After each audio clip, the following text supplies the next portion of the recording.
Project విషయంలో అతనెవరో మోసం చేస్తే దానికి గంగేం చేస్తుంది? తను ఎదురొస్తే మంచి జరుగుతుందని నమ్ముతారు. తను ఎదురు రావడం వల్లే ప్రాజెక్టు పోయిందంటే నమ్మరా? కొన్ని శకునాలు నమ్మాలండి.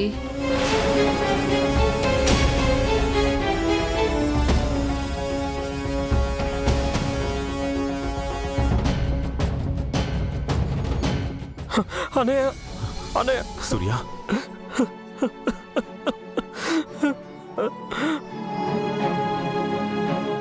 అనయ్య సూర్య,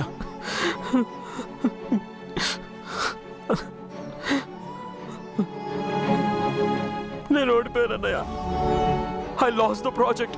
ఐఎమ్ ఎ లూజర్ అన్నయ్య. Control yourself. Control. Relax. అసలేం జరిగిందో చెప్పు. ప్రాజెక్ట్ కి సంబంధించిన కన్స్ట్రక్షన్ బిల్డింగ్ మోడల్ని మన కంపెనీ సైట్ ఇంజనీర్ వేరే కంపెనీకి అమ్మేశాడు అన్నయ్య.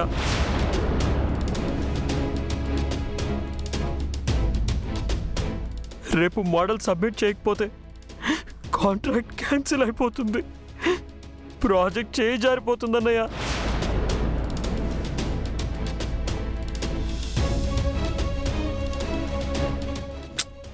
బాధపడకు సూర్య, ఇది కాకపోతే ఇంకో ప్రాజెక్ట్ చేసుకుంటాం.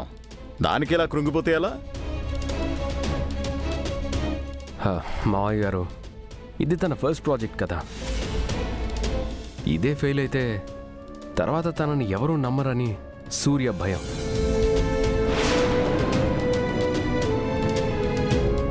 బిజినెస్లో ఎవరిని బ్లైండ్గా నమ్మకూడదు. అందుకే ఆఫీస్కి నేను వెళ్తానన్నాను. సూర్య ఇలాంటివి హ్యాండిల్ చేయలేడు అంటే మీరెవ్వరూ నా మాట వినలేదు.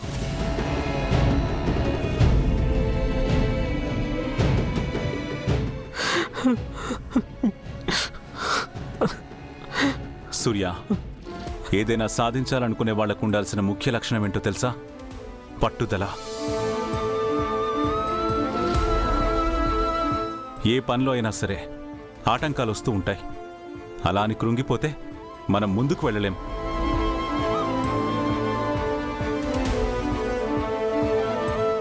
సమస్య వచ్చినప్పుడు దాన్ని ఎలా అధిగమించాలో ఆలోచించాలి. అంతేకాని అంతటితో ఆగిపోకూడదు. వంశీ, ల్యాప్టాప్ తీసుకురా. సరే అన్నయ్య.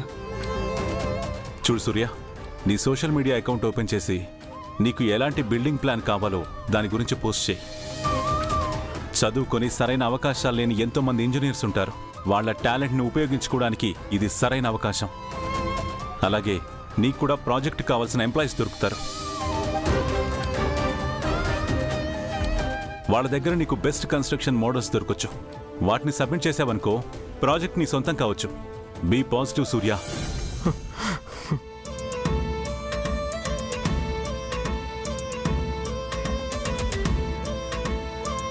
అన్నయ్య,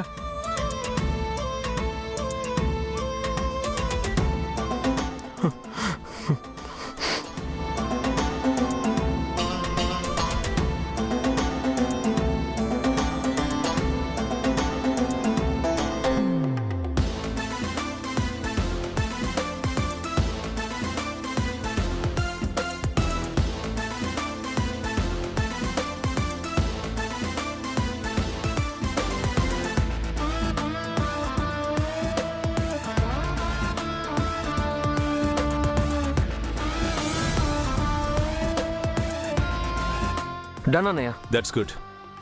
రేపటి వరకు వెయిట్ చేయి. నీకు బెస్ట్ రిజల్ట్ వస్తుంది. ప్రాజెక్ట్ కూడా నీ సొంతం అవుతుంది. థ్యాంక్ యూ అన్నయ్య.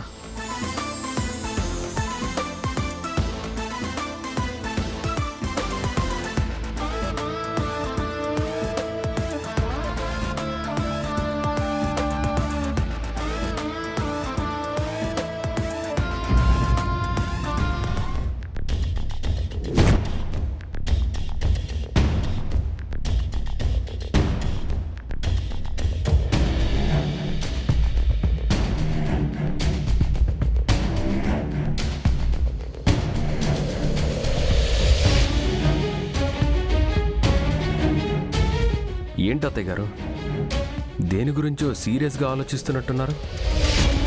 ఇంట్లో జరుగుతున్న వాటి గురించి ఆలోచిస్తున్నాను వీరు. మీ మావయ్య గారు చాలా సంవత్సరాలు వ్యాపారాన్ని నడిపించారు. వ్యాపార పరంగా ఆయనకి పోటీదారులున్నారు తప్ప శత్రువులు లేరు. అలాంటిది ఆయన మీద హత్యా ప్రయత్నం జరగడం ఏంటో నాకు అర్థం కావడం లేదు. నా మాట దాటని ప్రమీల ఇప్పుడు నా మాటని కాదని మార్టును చూసుకోవడానికి వెళుతోంది. సూర్యకి మంచి ప్రాజెక్టు చేతికొచ్చినట్టే వచ్చి చేజారిపోయింది.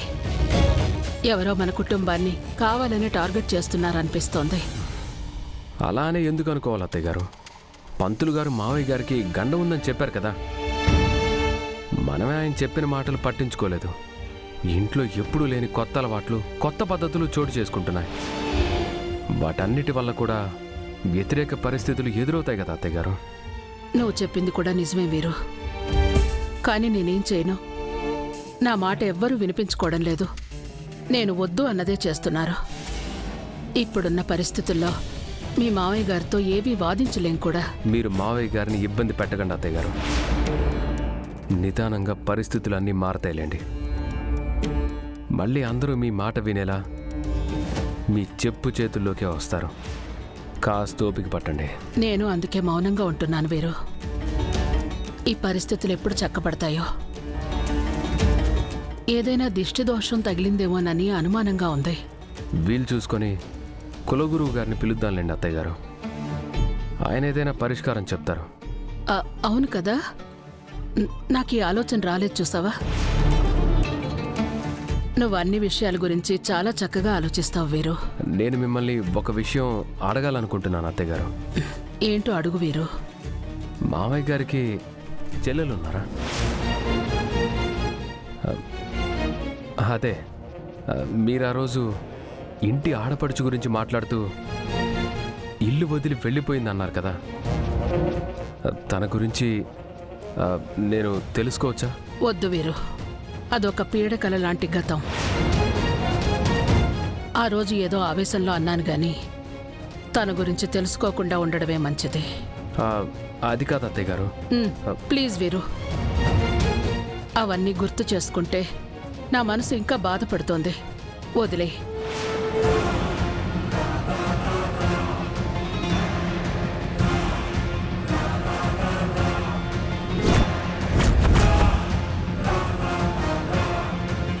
వదిలేయమంటే వదిలేస్తానా?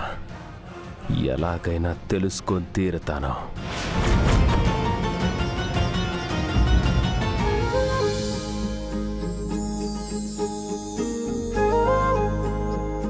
స్వామి, సూర్యక ప్రాజెక్టు దక్కాలి.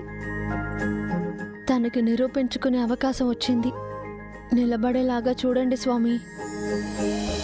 నేను నీ గుడికొచ్చి 11 కొబ్బరికాయలు కొడతాను.